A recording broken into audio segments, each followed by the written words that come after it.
Queria cumprimentar a direção da Associação Nacional de Farmácia, o Dr. Paulo Marcos, a Sra. Professora Ana Paula Martins, a Dra. Joana Carvalho e também o Dr. Nuno Flora, por aqui estarem hoje.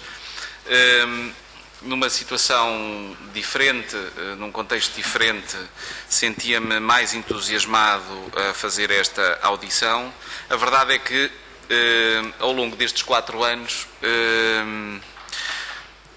demos aqui conta várias vezes e acredito que os senhores, a vossa direção, bem como os associados, estiveram atentos à discussão que foi feita ao longo deste tempo na área da saúde, principalmente com o Sr. Ministro da Saúde, sobre o problema que envolvia o acesso ao medicamento, porque esse sempre foi o problema que a Associação Nacional de Farmácias colocou à cabeça, era o acesso ao medicamento. Outra questão que colocavam era o fim de determinadas tarefas sociais gratuitas que as farmácias faziam, sendo setor privado, mas que faziam, e que tinham um impacto muito positivo, principalmente no interior do país.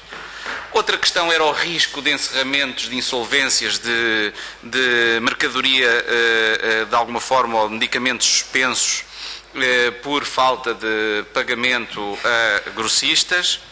E o que ouvimos sempre foi um governo, um ministro, a contrariar todos estes factos.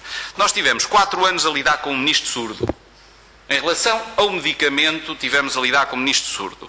Porque o atual ministro da Saúde, afinal, nunca quis ser ministro da Saúde. Ele quis ser ou ministro da Justiça, porque se dedicava às fraudes. Constantemente lhe fazíamos uma pergunta sobre o acesso do utente ao medicamento e ele vinha falar de fraudes, ou então, se falávamos da questão da ruína em que o setor poderia encontrar, o Ministro vinha falar de números e vinha de falar de cortes na despesa e vinha falar de um embuste que criou uma cartilha embusteira sobre o passado que recebeu enquanto Ministro da Saúde.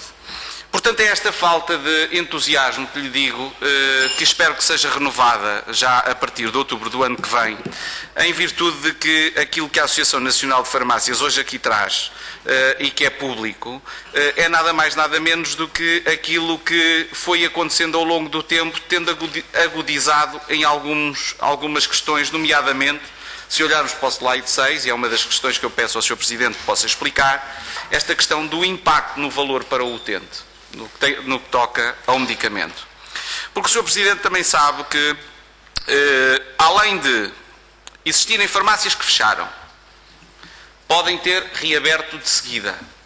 Mas a verdade é que quando fecharam, despediram funcionários que ao longo de anos tiveram formação naquela área e em muitas regiões, ou digamos em quase todas do país, não encontram colocação porque a sua formação e a sua experiência só se coaduna para as farmácias.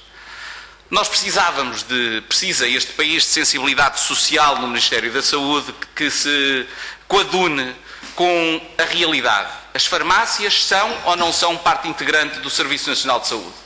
O Serviço Nacional de Saúde funciona sem as farmácias? Pode funcionar?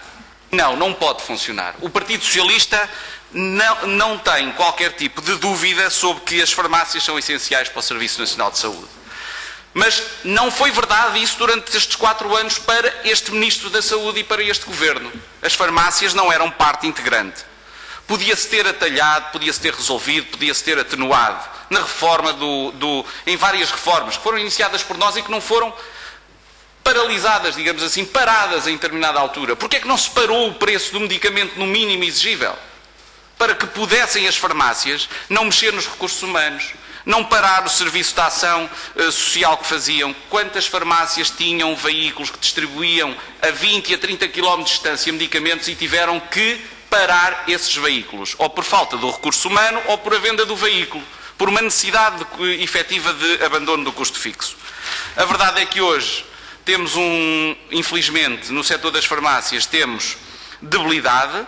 A verdade é que hoje vamos a qualquer uma das farmácias e não conseguimos os medicamentos que a prescrição médica que levamos, de alguma forma, menciona. Temos que lá regressar. Há uns tempos atrás era no dia seguinte, agora já é passado 2 ou 3 dias, a dificuldade torna-se cada vez maior e muitas vezes já não se consegue e temos que mudar de farmácia. Mudar de farmácia e mudar de conselho. Porque já não se consegue em determinados conselhos determinados medicamentos. Tem que se ir a outro conselho tentar obter esse medicamento. Além de que, uma questão muito relevante que tem que ver, e que a Associação Nacional de Farmácias tem conhecimento com certeza, é que o problema do medicamento começa na consulta médica. Começa, primeiro, em que aquele utente que ia ao centro de saúde à consulta médica hoje em dia já não vai.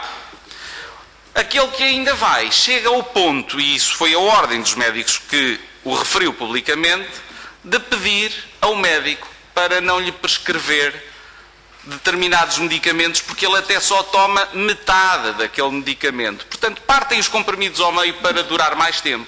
E, portanto, eu quero dizer isto para saber o impacto que tem na saúde dos portugueses a crise económica e financeira que o país vive e que, de alguma forma, do ponto de vista dos rendimentos, do aumento da pobreza, tem um impacto na saúde também por causa destes novos procedimentos que as pessoas foram obrigadas a usar para que consigam, de alguma forma, medicar-se. E, portanto, Sr. Presidente e Dr. Paulo Marques e restantes colegas, à primeira vista, sobre a vossa vinda aqui, eu quis fazer este desabafo com estas 2 ou 3 questões, porque acompanhei o problema das farmácias durante estes 4 anos e deixe-me dizer-lhe que é pena de facto, mas também é repugnante que se tenha constatado que isto estava a acontecer, que isto punha em causa a saúde das pessoas, que isto punha em causa o emprego de muitos técnicos de farmácia que não tinham outra saída profissional, mas que punha em causa o serviço público, punha em causa o Serviço Nacional de Saúde. Depois comecei a achar normal quando vi que o Serviço Nacional de Saúde, também noutras áreas, pouco contava para este Ministro e, portanto, vocês foram mais um a juntar ao saco. Foram ignorados e completamente desvalorizados do ponto de vista da nobre tarefa que sempre, durante esses 40 anos, fizeram ao nosso país.